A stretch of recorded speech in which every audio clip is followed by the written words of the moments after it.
there's one now. Well, here in my little local airport, they don't really have the big jets here. They just have the smaller ones. And little Tudor, little uh, private airplanes where you can take lessons.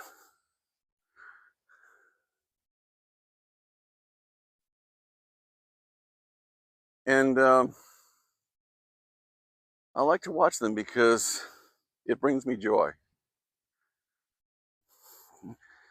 I guess I've never really had the passion to ever be an actual pilot, but I admire what they do. I admire the skill, the practice, the, the preparation that it takes, and then the guts to hop in that thing and that little piece of tin. Some of these little airplanes, they're not much more than that, just a little tin can with wings and a little propeller that just kind of pulls them all the way down the runway and up into the air, and away they go. Well, it brings me joy, and they don't know it. They're out there flying. They don't know that some artist guy is just kind of hanging out and watching them go. And it's very much the same for, for artists. We we create every day, and we don't think that anybody's watching. We go for long stretches sometimes and we think that nobody even notices what we're doing. But I remember uh, one of my greatest mentors in art was my late uncle Jack Reid, and you can Google that name,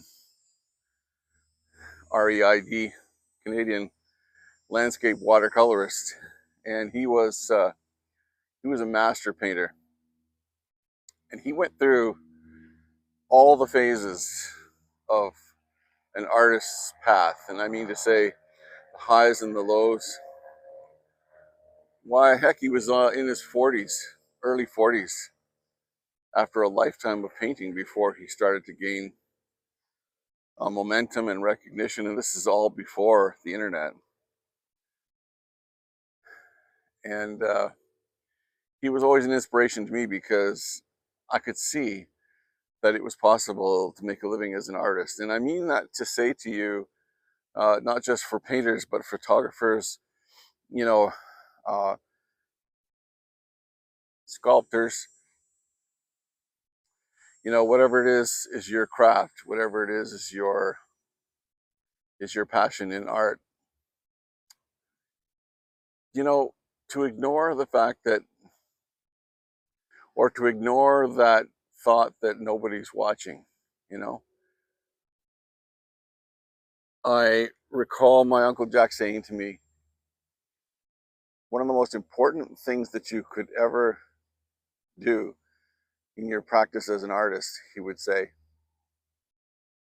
is to keep painting every day and to keep producing the work that you love to do. And then he would say you also have to keep putting it out there, You have to keep showing your work, doing the little outdoor art shows, or putting your work in galleries, or nowadays that would be translated into posting on the internet, making Facebook posts and X posts and Instagram posts, and whatever it is you do, You know, I mean, you might be starting up a band and looking for exposure. I guarantee you nothing ever happens overnight. In fact, the bands that become really super successful, or photographers or artists who become world famous and seem to have these big fabulous lives, most of them are not overnight stories. I think of you know, Justin Bieber. I mean, I'm 63 years old, and I'm not a fan of the music per se, but that doesn't matter. The story that comes to mind is how when he was just a little kid, his mom used to enter him into talent contests and shopping mall talent shows and what have you, and putting him in music lessons and school plays and school shows and whatever. And like he was then, is now, and forever will be a super talented uh, entertainer. But he cut his teeth on the early work of showing it, showing what he could do everywhere he could, as often as he could, and look, you know, one day somebody saw him on YouTube, somebody who had power and influence, and changed the course of his life forever. And I don't know that that is going to be the story that happens to you or to or to me, you know. But the key is to keep doing what we do at any cost. You know, to keep putting ourselves out there honestly, like just generate beautiful work as often as we can, beautiful paintings, beautiful songs, beautiful photography, and just keep doing it. And try really your best to utilize the things in the world that seem to be depressing everybody. And what can you do with your craft that turns that around and you know, encourages people and lifts them up? For me, it's my painting. That's really what my life is all about, is the paintings that I do. And the reality is well, I'm also a photographer too. And I mean, I was a photographer from when I was a kid, just like I was a painter. And now I shoot ironically, in this modern age, I shoot with really old 80-year-old film cameras. And I have so much fun doing it. But I think the joy in what I photograph shows in the photos that I take, and it kind of bridges the gap to people out there who see them and want them, or at the very least just enjoy looking at them. So we think we really have to kind of just allow ourselves to overlook the ugliness of the world and try to be a force for good in the circles that we live in. And with the internet being what it is, we have a bigger circle. And sharing what we do, our photographs, our paintings, our music, whatever it is we do, well, we have a bigger platform and we have a bigger gallery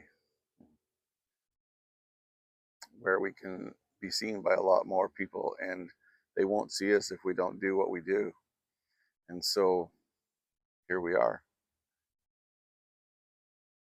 And I encourage you to keep doing what you're doing and try your best to keep your chin up, because the world needs you and needs what you have, needs your little bit of influence. You might say something, you might show something, your song might convey a message that somebody really desperately needed to hear today. And maybe your painting will have a composition that speaks to somebody in a way that nobody else could ever do it. And so I encourage you to do that. And I hope that my little video here encourages you to do that, to be more, to be out there, to show yourself, to show your transparency, to be honest with the world, and put your art out there and be seen. Hey, it's all we can do sometimes, isn't it? If you think you've benefited a little bit from this talk, I'd appreciate your like and subscribe. This helps me to increase my little platform a little bit so that I can encourage others a little bit more too. Thanks for watching. We'll catch you next time right here on the Robert Painter on YouTube.